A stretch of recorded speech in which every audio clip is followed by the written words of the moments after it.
આજે આપણા મનમાં કેટલી એ વાતો કેમ ના હશે, પરંતુ એ વાતો આપણે કોઈને કહેવાનું પ્રિફર જ નથી કરતા.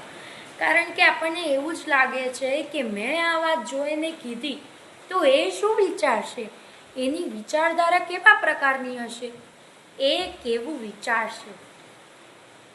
બસ આપણે માત્ર ને માત્ર આવી જ વિચારધારા રાખીએ છીએ અને એ વાતો આપણા મનમાં ને મનમાં રાખીએ છીએ. અને વાતો જ્યારે મનમાં ને મનમાં રહે છે ને તો અંદર ને અંદર આપણે ઘૂંટાયા કરીએ છીએ. અને અંદર ને અંદર આપણે જ્યારે ઘૂંટાયા કરીએ છીએ તો એ વાતો જ આપણને ખાઈ જાય છે. ખરું ને? તો મારું કહેવું એટલું જ છે કે વાતો કહેવાની રાખો, વાતો કરવી જોઈએ. અને એ તો દરેકે સાંભળ્યું જ હશે ને, સૌ કોઈએ, કે વાત મનમાં રહે છે ને તો તેના ઉપર કોઈ વ્યાજ નથી મળવાનું. બરાબર ને?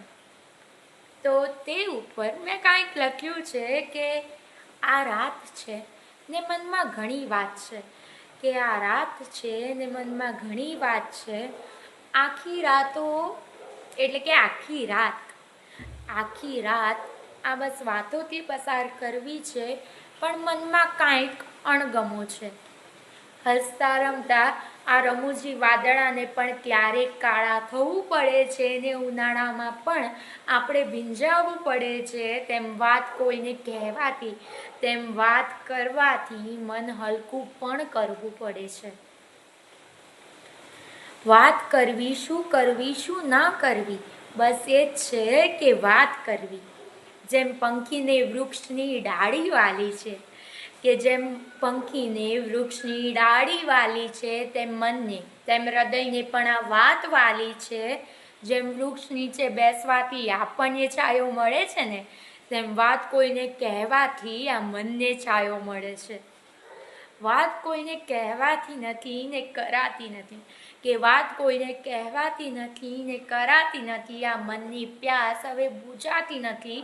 કોઈ હવે મને મળતું નથી ને કહેતું નથી કે વાત બહાર નહીં જાય. આ જ છે કારણ કે વાત હવે કોઈને કહેવી ગમતી નથી.